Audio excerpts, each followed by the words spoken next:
Eze-Ana Ugochi tubelu. Nwoke ọma na oraifite ị ga-adị.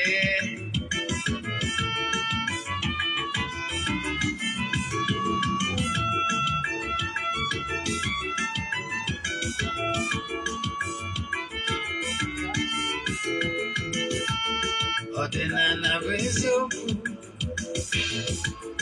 ọdịnala bụ ụzọ ndụ. Ị ma na o nwere olu na-eti mkpu na-asị ụmụ Igbo chigharịa, ụmụ Igbo chigharịa. Kwa mbọsị ọ na-eti, n'ụtụtụ na abalị ọ nọ na nkụzi.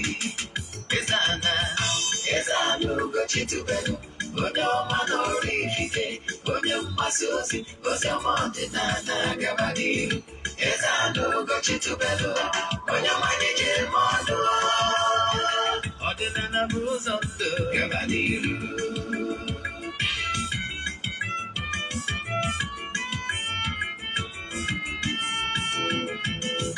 Eze-Ana Ugochi tubelu, onye ọma na oraifite, onye mgbasa ozi, ozi ọma ọdịnala gaba n'ihu.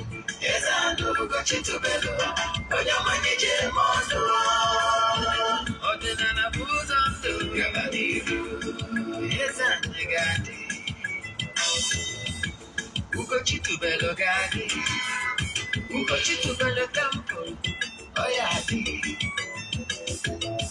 Maka na eziokwu anwa chacha, ndị okenye ga-adị front and back, ndị ochie ga-adị front and back. Fajasi kara aka ghọrọ ụmụ Igbo si anyị rapụ nke anyị na nke fa ka mma. Buru Baịbụl bịa, akwụkwọ akụkọ mepekwa chọọchị fa, obodo ga-agakwa. Mana Ugochi tubelu ekweghị ekwe. Eze-Ana si na ọma mme, ọdịnala ọmanwụ chacha.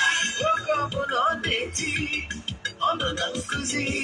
Chukwu abịa ma gbaa ume, ọdịnala ya dị. Eze-Ana Ugochi tubelu, onye ọma na oraifite, onye mgbasa ozi, ozi ọma ọdịnala gaba n'ihu. Ụtụtụ ọma na ụmụ ọdịnala Igbo. Abịakwanụ m n'ụbọchị tata. Ụbọchị tata bụ eke. Asị m na eke taa ga-eketara anyị ihe ọma ma kepụrụ anyị ihe ọjọọ. Asị m na onye checha ihe ọjọọ ya eme anyị ya ma onwe ya. Asị m onye si ha ji wee dịrị anyị dịgbo onye a na ndụ, onye si ife anyị ji wee nọlụ anyị nọgbuo onye a na ndụ. Asị m na ọmaka ga-emere anyị niile. Asị m ife ọma dị n'elu ya dara anyị na ọdịnala ya bụrụ anyị maka ụwa were anyị ha wee fụ. Aka m bụkwa onye nke gị, Ogbuefi Eze-Ana Ugochi tubelu na oraifite. Abụ m onye isi nchụaja Ugochi tubelu na temple nke nọ oraifite na Anambra steeti. Anyị na-agba afa mmiri emirikwazi ọrụ mmụọ dị iche iche. Mụnwa bụ onye isi oche n'oge awa nke eziokwu. Abụ m onye isi nchụaja na ọdịnala Restoration Prayer Ministry, bụrụkwazi onye mgbasa ozi ọdịnala Igbo. My mission is to help people live better life. N'ụbọchị tata, isiokwu anyị ji wee bịa bụ ihe niile ị kwesịrị ịma. The topic bụ supposed role of a mother in African homes, part 2. Ihe niile atụrụ anya n'aka onye ọbụla bụ ezigbo onye nne, ihe ọ ga na-eme, ihe bụ ọrụ ya n'ezinụlọ nke o siri ya ka agba nke abụọ mata aga a na-achịkọta ya. Mana ọkwa dị mkpa, echepụtara aja anyị na-achụ kwa ọnwa nke ọnwa Jenụwarị ka na-aga n'iru. Anyị ga-achịkọta na 19th of Jenụwarị, mekwa aja saraka, ndị mmadụ erikwazịa ma nkwazịa. Nke a bụ ọkwa dị mkpa. Nke ọzọzi bụ echefuna na ụbọchị Monde, very soon after this Wednesday, then from Thursday next week, but anyị ga na-enwezi kansụl ga-abụzi Monday and Thursday. Monday and Thursdays ọ ga na-abụzi for counseling, n'ikwubi okwu na Ugochi tubelu na temple. Yes, Whenever I do, everybody to Thursdays. Yes, Monday and Thursday, no longer Wednesday. Yes. So I want to show you, well, they came here. Chat me on WhatsApp, what appointment. Then you want to get so you're in a Okuna, China, Okuna, Kubi. Mechanic in Okuna, Mondays and Wednesdays and Thursdays going forward. And the canceling soon. Yes. Kabi was name and cause us able now. I'm only so in a junk on one. My nature is so in a common Abian. Ndị na-esonye bugo amarago ka esi eme mana maka gị nwa bụ onye ọfụ ihe ị ga-eme bụ if forward or 3 prayer request make donation token to the account number ịchatizie m na WhatsApp ka m gwa gị nye gị the account number kwụkwazie gị ihe anyị tụrụ anya n'aka gị information anyị need ka anyị nwee ike wee book gị na anya bụ ndị a na-achụ aja n'isi ha and anyị kwu na distance abụrụ ebara ya n'ọrụ mmụọ anyị na-arụ gị na aja anyị na-achụ na temple gara ịgba afọ anyị na-agba chat na WhatsApp 0805-7837-672. I repeat 0805-7837-672. Then HF Kwana, I'm only a programmer that can design e-commerce website and Mobile my help us the hosting, how to host sites. Yes, chat me on WhatsApp too. Then I have a large vision for that in this year 2023. Then ka anyị gabazie n'iru n'isiokwu anyị ji bịa. Anyị kwuru n'isiokwu anyị ji bịa taa bụ ihe atụrụ anya agwa atụrụ anya n'aka onye ọbụla bụ ezigbo onye nne n'ezinụlọ. Ọ bụrụ na n'ihe bụ nwaanyị nugoro di enwere role atụrụ anya n'aka gị n'ihi a na-eple n'ezinụlọ maka ọdịmma ezinụlọ gị. And n'ihe iwe maka na ịbụ ugegbe onye ka ndị kwuru okwu si na ụmụ nwaanyị ndị nne ma ama si ugegbe ezinụlọ because ịbụ the mirror of the family.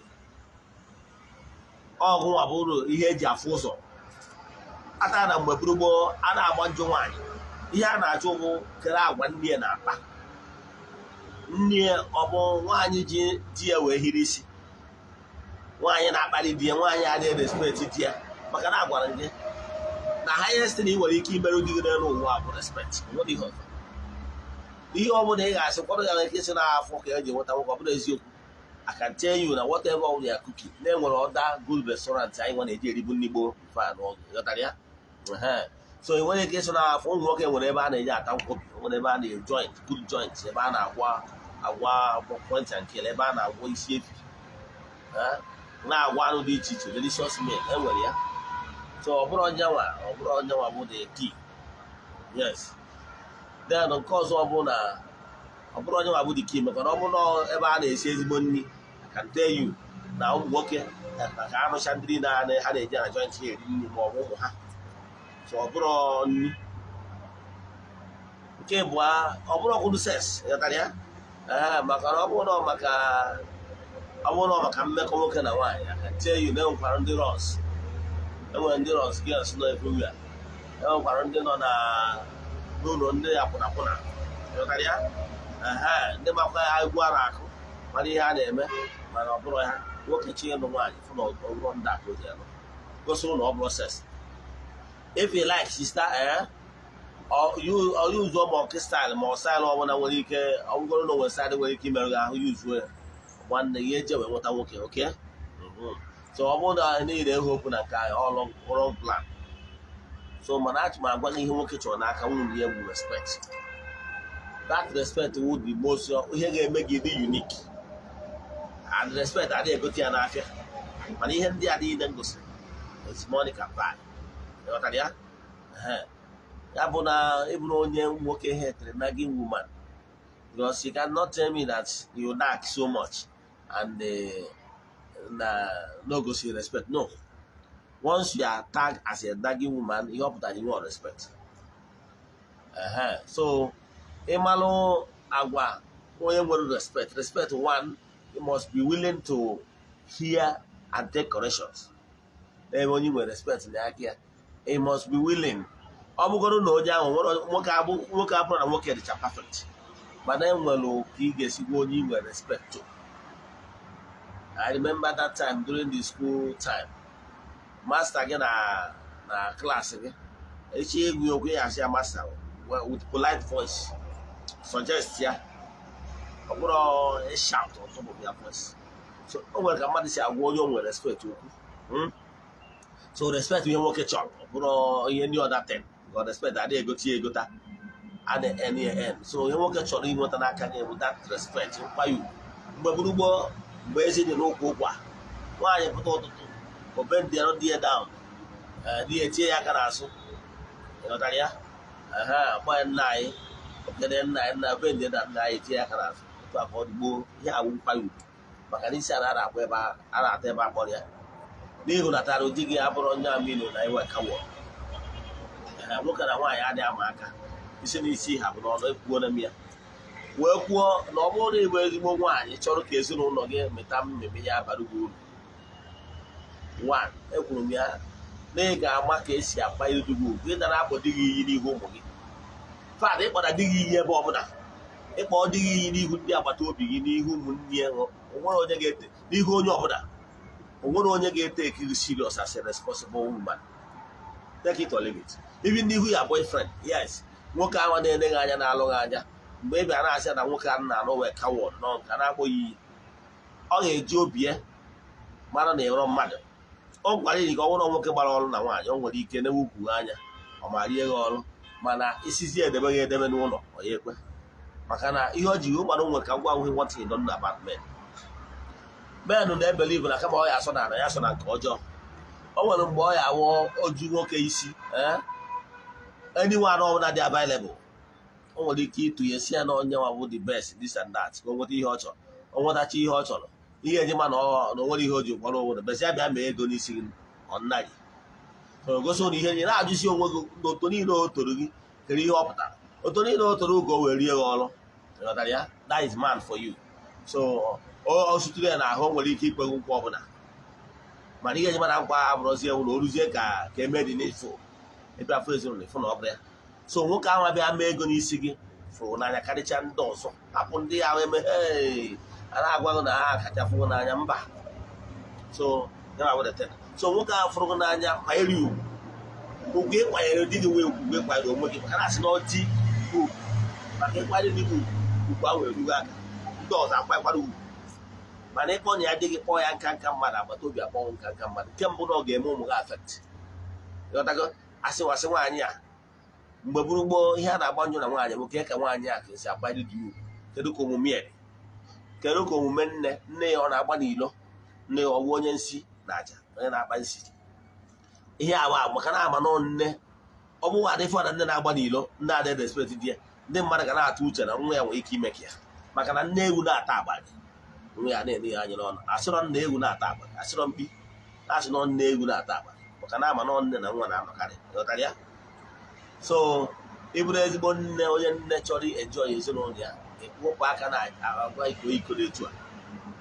Nke ọzọ bụ na ị na-akpọ di gị iyi onwe ka ị na-ele maka na adịghị ugwu bụrụ onye ala ma ọ bụrụ dị isi ka ewu ihe ugwu na onye dị isi ka ewu ọnya ka ọzọ ihe abụọ dị ya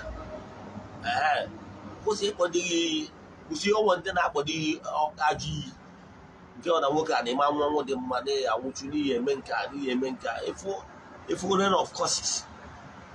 I can tell you na ọ dịrọ mma maka na ọnụ mmadụ bụ ọnụ mmụọ. Ụfọdụ na-ahapụchi anya ome ụfọdụ na-akwụnata si di ha na ha ya afụnata ihe ọma ụfọdụ ji ọ gwara onye nke mma ji ọnụ ya na-ekwu na di ya ga-ada ogbenye. You know why? Ekwuru m ya yesterday maka na ofiru na di ya kpatasịrị ego ofiru je na di ya na-enyezie kia etu o si enyebi ya mgbe ha na-ahụ na mgbe ihe na-esiri ha ike. Nwee na-akọwa nkọwa yesterday ahụ wee kwụsị the emerging character of a man when a man is broke when a man is the true character of a man is when a man is rich. A man that is broke nwere ike ịdị submissive o nwere ike ịdị loyal o nwere ike ọma achụ nwaanyị maka na ịchụ nwaanyị na ilo dị expensive of ya mana ihe eji machi nwaanyị nwoke nwe ya bụ nwoke ya ọfụrụ ego mana refuse to misbehave. So ọ bụrụ nya ka ị ga-eji wee mewezi ebere na ọka maka nwoke a na ogbenye ka etikasịa ya aka ka ọ bụrụzie the Lord go and provide na family therefore the woman abụrụzie nka mmadụ. Nke ọzọ ị na-akọtọ di gị n'ebe ụmụ gị nọ ọ dị wrong. nke ọzọ m chọrọ ikwu maka ya bụ ndị na-abụ ụmụ ha ọnụ for no reason gị gbabụ nne nwa m na ihe mere m na nwa gị emeghị ya at any given time ị naghị release courses anyhow nwa akwụkwọ ise ya ekpeta tagbukwa gị ya ị na-akpụ iyi na-eru out iyi enweghị gasị na ọbara obi mana why must you use such okwu abụrụ okwu na-ewulite mmadụ ịma ọ ike dị n'okwu ọnụ ị ga na-ekwu should be blessing for your husband and for your children. So ị bụrụ onye nne na-abụ obere oge ịkpọ n'iyi ka kwụsịa maka na he who fetch ant invented firewood invite lizard to his house. Mgbe ihe niile ị kpọrọ ụmụazị ga-ebido manifest ma ọ bụkwa na-asị ndị mụrụ atịbisi n'ọbara isi ọbara agụba ụmụ gị baa uru ọbara gị mana ụmụ gị nwe afịa maka ihe ihe ịkpọrọ fa na okwu ikwubiri n'isi ha then omegi nwa affect ịghọtara ya maka na onye nebe ọnụ onye na-achị ọchị ọ ya ma mgbe o bido chịba nke ya ọ bụrụ na ụmụ gị chịba ọchị echi ọ ga-abalị gị ga-achịbakwa ọchị so wepụ aka na ya ọ bụrụ ihe eji mara nne ọ bụrụ ihe eji mmadụ nne atọl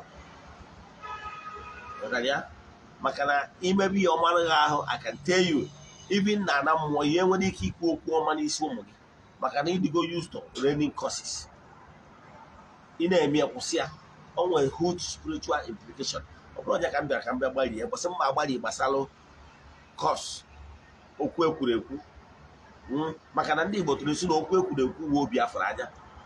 So when you are speaking ill about your families, believe in me, onye ji mmadụ na Nigeria.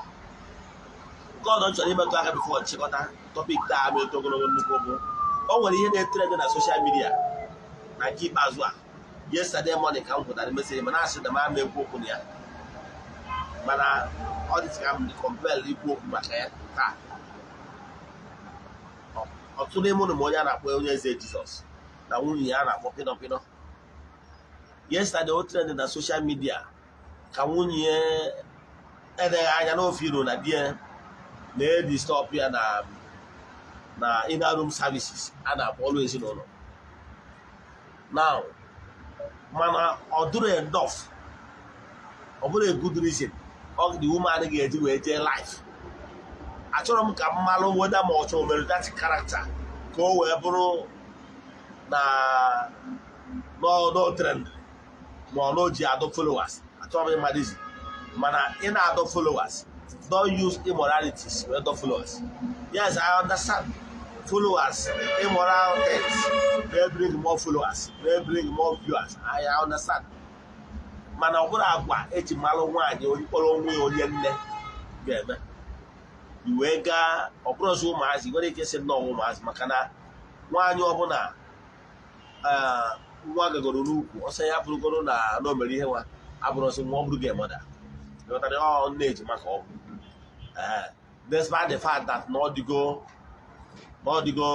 ọkarịgo age of reasoning ọkarịgo 18 the fact ọ kwụwara na ya nụrụ di na mgbe ya dị 19 years so ịfụta na ọkarịgo age a na-ekwu ma so ọ bụrụ adolescent na-eme ya eziokwu na amamihe na ọkpọ mma niile na-ama ihe ofu oge mana ọ bụrụ na ọ nwere ụdị akọ na uche anwa ekwesịrị ka elọtara ya na by virtue of being a mother belonging to motherhood bụrụ onye nne o nwezuru ihe atụrụ anya n'aka ya agwa atụrụ anya n'aka ya ọ ga-eme eji abụrụ onye abụ uche o nwere ndị nne anyị nne na nna anyị nụrụ di na nwunye under 18 mgbe gburugburu bụ ezinụlọ okwu ụkwa mana fa ama ife so ọ bụrụ matter of age ọ bụrụ ọkwa ejeghị akwụkwọ maka ije akwụkwọ bụ knowledge mana wisdom bụ amamihe kesịrị ime mmadụ akpọrọ akọ uche asị Solomon onye amamihe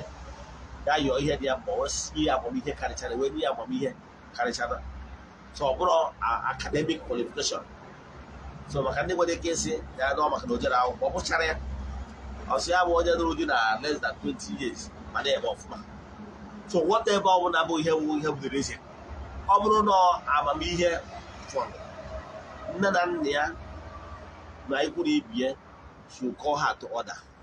Ọmalụ the friends ọ na-ekip tụnyere ya balụ. Mụ nwere onwe ndị recommend na ayọkwa di ewu onye eze ka ọ ga take it to the heart. However, the woman deserve to apologize to the man. Maka ndị aghọtara ihe mere n'ọbụ na the woman tinyelu legal life when the man na-abalị. Yes, whether ma ọ wee early morning mana anyị mana ọkụ na-enwu mgbe ahụ, so o gosi na chi efobara. O wee je tinye phone ya na life without informing the man. Ịghọtara ya? And the position ya na bed. Now, then, na ya bụ vidio egosiziri ebe ahụ onye eze ihe onye bụ nwoke na-akwụrụ ọkọ ọ na-ayọ nwunye ya na ya kwụkwara ụgwọ na ya kwesịrị ka a ghara idina anyị ya ọlụ ezinụlọ. The man was like begging like a kid. So kere ihe the woman na-achọ ka o gosi ndị mba ụwa na di ya na-echi ụla na ọ na-edistọp ya ọkụ ya. Kere ihe ọ standri to gain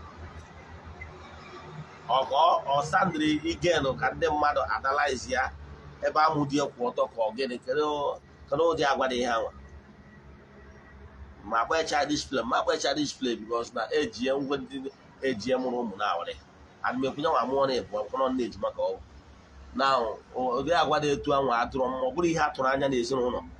Ihe nji wee adreesị bụ ya bụ na know what onye eze represents, because take it or leave it, love him or not. Onye eze say is a role model to some people. So for that reason, ọ bụrụ ihe an ofeke mere, ọ bụrụ na an ofeke and unknown person mere ihe dị etu a, I will not even talk about it. So maka na nwunye onye nze bụ onye nze, as long as the lady in question got married to onye eze, now anya ga-echi na-enezi ya abụrụzi anya eji ene ordinary ofeke ka a ga-eji ene ya. A ga na-enezi ya anya na o kwesịrị ka ọ na-act as a mother. Ọ bụrụ na ndị ụka sị nọ maọbụ GO, maka anya na onwe ya abụrụgo nwunye onye pastor general ma gbara m aha ministry ya, mana whatever aha ministry ya bụ aha nwunye ya abụrụgo ma ọmị ndị ministry ahụ. Ịghọtara ya? So o nwere ụdị ihe atụrụ anya n'aka ya ka ugoro on the regard of na ihe ha representịrị, mana as a Igbo woman, nwaanyị na-akpọ ụdị agwa kedu ihe ọ ya agwa ụmụ ya na-etolite, kedu ihe ọ na-akụziri ụmụ ya. Ugoro na adịghị nwere ebe o siri mperi ma ebe o nwere shortcoming, o nwere onye nwe shortcoming. E nwere so many ways to kill a rat. Madam, ọ bụrụ ma ihe bụ di na nwunye, mgbe anwa agọziri ụlọ jezie ụlọ nwe ụmụ di ya na-enyego permission ịma some of the things ị kwesịrị ime n'ụdị ọnọdụ dị etu a. Enwere many ways to kill a rat. Ọ asịkwara na ike adịrọ gị, enwere many things ị nwere ike ime ịfụnanya bụ ọ gaghị calm down. Ị ga-aga n'ihu ọrụ gị. Ịghọtara ya? Ị ga-aga n'ihu ọrụ gị mee ihe ị kwesịrị ime. Ọ bụrụ ihe ị ga-eji wee pụtazie ka ipenti ya black or blue. I don't understand. Amara m ihe ibu n'obi, mana ihe nji wee kwubi ya bụ na ụdị ihe na-etu abụrụ ihe kwesịrị ịda afụ n'ezinụlọ, n'ebe especially n'ebe ndị nne nọ. Ọ bụrụ na nwa okorobịa na nwa agbọghọbịa na-eme ụdị ihe na-etu a, I will overlook it, but if ya na ebe onye kpọrọ onwe onye nne, the mother of twins is an aberration. Yes, it's an aberration to what is expected of a mother, African woman in African homes. So gịnị ka m na-ekwu, ndị nne na-amanụ unu ga-esi wee na-achịkọta ezinụlọ ọnụ. Ezinụlọ dị mma, ọ nne ga-etake the credit. I tell you, kpata na mgbe gburugburu nwatakịrị ghara ide eme ọfụma, nna ga na-aba mba na-asị ya nne nwe na ihe na-azụ nne ka a ga na-eblem. Even nna nwe ụlọ ga na-eblem nne. Ịghọtara ya? Maka na n'ọma na 70% of ihe nwatakịrị ya abụchi n'aka nne. And ana m ekwu ya na mgbe ọbụla ezinụlọ gbara njọ to the extent na ezinụlọ collapse, 70% of the fault is from the woman. Take it or leave it. You know why? Because a woman is is so unique. They are unique creatures. I'm telling you. They are wonderful creatures.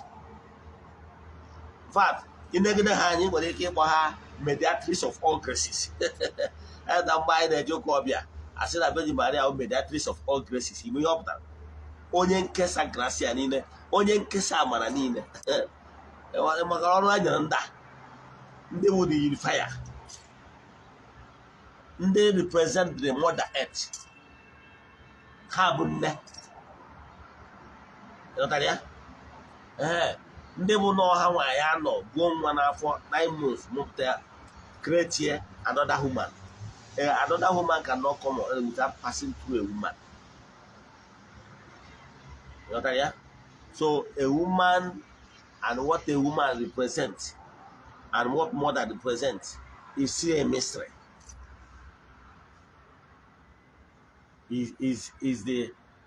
A woman, a mother, is a compendium of the entire mystery.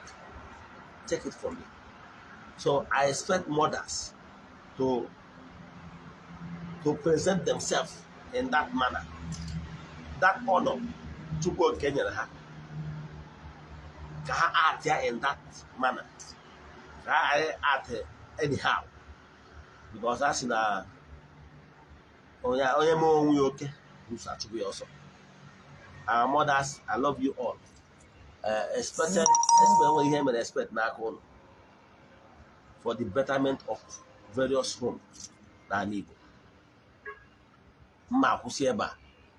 Inwe ajụjụ na nkụzi a ma ọ bụ ihe ọbụla nkụzigolo ọdịnala Igbo na-agbagwoju anya, send them a message na WhatsApp 08057837672.